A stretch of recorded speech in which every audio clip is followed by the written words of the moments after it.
கதைச்சிரம் நேயர்களுக்கு அன்பார்ந்த வரவேற்புகள்.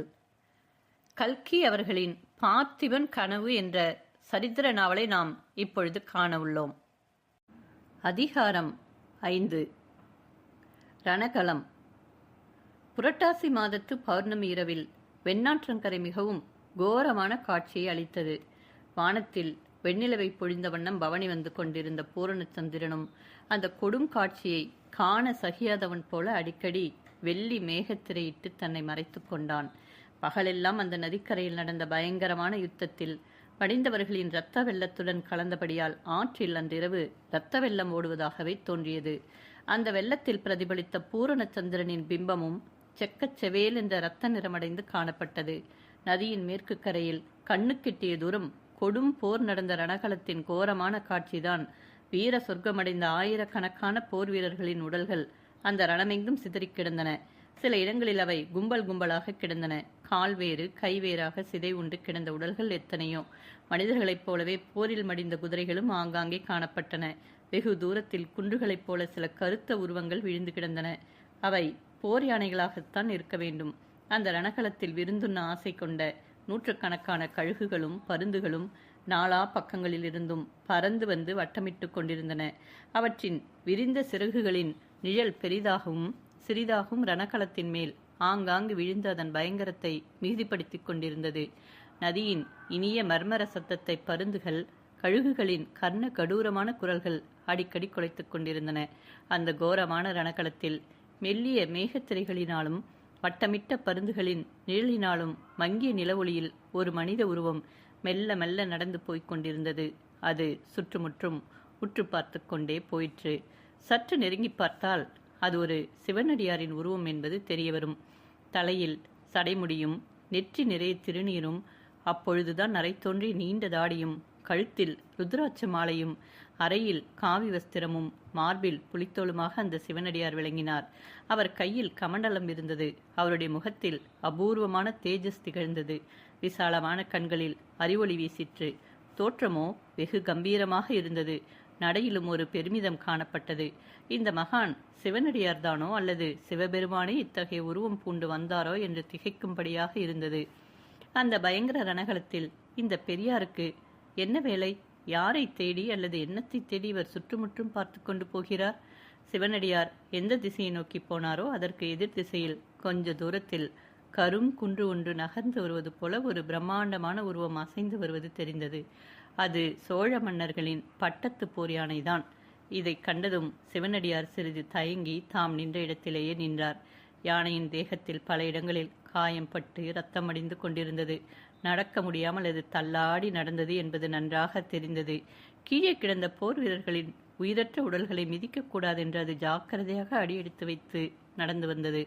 துதிக்கையை அப்படியும் இப்படியும் நீட்டி அங்கே கிடந்த உடல்களை தடவி பார்த்து கொண்டே வந்ததை பார்த்தால் அந்த யானை எதையோ தேடி வருவது போல தோன்றியது. சற்று நேரத்திற்கெல்லாம் அந்த பட்டத்து யானையானது உயிரற்ற குவியலாக ஒன்றன் மேல் ஒன்றாக கிடந்த ஒரு இடத்திற்கு வந்து நின்றது. அந்த உடல்களை ஒவ்வொன்றாக எடுத்து அப்பால் மெதுவாக வைக்கத் தொடங்கியது. இதை கண்டதும் சிவனடியார் இன்னும் சற்று நெருங்கிச் சென்றார். சமீபத்தில் தனித்து நின்ற ஒரு கருவேல மரத்தின் மறைவில் நின்று யானையின் செய்கையை உற்று பார்த்து கொண்டிருந்தார். யானை அந்த உயிரற்ற உடல்களை ஒவ்வொன்றாக எடுத்து அப்புறப்படுத்திற்று. எல்லாவற்றிற்கும் அடியில் இருந்த உடலை உற்று நோக்கிற்று. அதை துதிக்கையினால் 3 தடவை மெதுவாக தடவி கொடுத்தது. பிறகு அங்கிருந்து நகர்ந்து சற்று தூரத்தில் வெறுமையாக இருந்த இடத்திற்கு சென்றது. துதிக்கையை வானத்தை நோக்கி உயர்த்திற்று. சொல்ல முடியாத சோகமும் தீனமும் உடைய ஒரு பெரிய பிரலாபக் குரல் அப்பொழுது அந்த யானையின் தொண்டையிலிருந்து கிளம்பி ரணகளத்தை தாண்டி நதியின் வெள்ளத்தை தாண்டி நெல் வயல்களை எல்லாம் தாண்டி வான முகடு வரையில் சென்று எதிரொலி செய்து மறைந்தது. இவ்விதம் பிரலாபித்துவிட்டு அந்த யானை குன்று சாய்ந்தது போல கீழே விழுந்தது. சில வினாடிக்கெல்லாம் பூகம்பத்தின் போது மலை அதிர்வது போல அதன் பேருடல் 2 தடவை அதிர்ந்தது. அப்புறம் ஒன்றுமில்லை, எல்லையற்ற அமைதிதான். சிவனடியார் கருவேல மரத்தின் மறைவிலிருந்து வெளிவந்து யானை தேடி கண்டுபிடித்த உடல் கிடந்த இடத்தை நோக்கி வந்தார். அதன் அருகில் வந்து சிறிது நேரம் உற்று பார்த்தார். பார்த்திப மகாராஜாவின் உடல்தான் அது என்பதை கண்டார். உடனே அவ்விடத்தில் உட்கார்ந்து அவ்வுடலின் நெற்றியையும் மார்பையும் தொட்டு பார்த்தார். பிறகு தலையை எடுத்து தம் மடி மீது வைத்து கொண்டார். கமண்டலத்தில் இருந்து கொஞ்சம் ஜலம் எடுத்து முகத்தில் தெளித்தார். உயிரற்று தோன்றிய அந்த முகத்தில் சிறிது நேரத்திற்கெல்லாம் ஜீவக்கலை தளிர்த்தது. மெதுவாக கண்கள் திறந்தன. பாதி திறந்த கண்களால் பார்த்திபன் சிவனடியாரை உற்று பார்த்தான். சுவாமி, தாங்கள் யார் என்று தீனமான வார்த்தைகள் அவன் வாயிலிருந்து வந்தன. அம்பலத்தாடும் பெருமானின் அடியாருக்கு அடியவன் நான் அப்பா. இன்று நடந்த யுத்தத்தில் உன்னுடைய ஆச்சரியமான வீரச் செயல்களை பற்றி கேள்விப்பட்டேன்.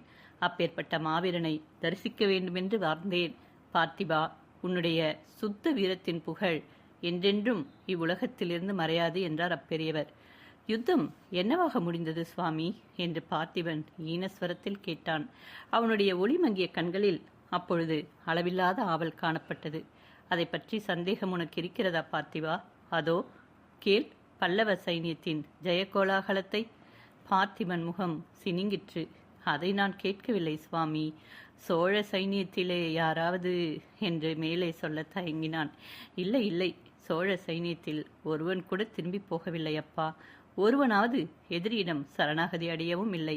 அவ்வளவு பேரும் போர்க்களத்திலே மடிந்து வீர சொர்க்கம் அடைந்தார்கள் என்றார் சிவனடியார். பார்த்திபனுடைய கண்கள் மகிழ்ச்சியினால் மலர்ந்தன. ஆஹா, சோழ நாட்டிற்கு நற்காலம் பிறந்துவிட்டது சுவாமி. இவ்வளவு சந்தோஷமான செய்தியை கூறினீர்களே, உங்களுக்கு என்ன கைமாறு செய்யப் போகிறேன் என்றான். எனக்கு ஒரு கைமாறும் வேண்டாம் பார்த்திபா. உன்னை போன்ற சுத்த வீரர்களுக்கு தொண்டு செய்வதையே தர்மமாக கொண்டவன் நான். உன் மனதில் ஏதாவது குறையிருந்தால் சொல்லு. பூர்த்தியாகாத மனோரதம் ஏதாவது இருந்தால் தெரிவி, நான் நிறைவேற்றி வைக்கிறேன் என்றார் சிவனடியார். மெய்யாகவா? ஆஹா, என் அதிர்ஷ்டமே அதிர்ஷ்டம் சுவாமி. உண்மைதான், என் மனதில் ஒரு குறை இருக்கிறது. சோழ நாடு தன் பிரதான பெருமையை இழந்து இப்படி பாராதீனம் அடைந்திருக்கிறதே என்பதுதான் அந்த குறை. சோழ நாடு முன்னைப் போல சுதந்திர நாடாக வேண்டும், மகோன்னதம் அடைய வேண்டும், தூர தூர தேசங்களிலெல்லாம் புலிக்கொடி பறக்க வேண்டும் என்று கனவு கண்டு வந்தேன். என்னுடைய வாழ்க்கையில் அது கனவாகவே முடிந்தது. என்னுடைய மகன் காலத்திலாவது அது நனவாக வேண்டும் என்பதுதான் என் மனோரதம். விக்கிரமன் வீர மகனாக வளர வேண்டும். சோழ நாட்டின் மேன்மையே அவன் வாழ்க்கையின் லட்சியமாக இருக்க வேண்டும். உயிர் பெரிதல்ல, சுகம் பெரிதல்ல, மானமும் வீரமுமே பெரியவை என்று அவனுக்கு போதிக்க வேண்டும். அந்நியருக்கு பணிந்து வாழும் வாழ்க்கை அவன் வெறுக்க வேண்டும் சுவாமி. இந்த வரம்தான் தங்களிடம் கேட்கிறேன், தருவீர்களா என்றான் பார்த்திபன். சக்தியற்ற அவனது உடம்பிலே இவ்வளவு ஆவேசமாக பேசும் வலிமை அப்பொழுது எப்படித்தான் வந்ததோ தெரியாது.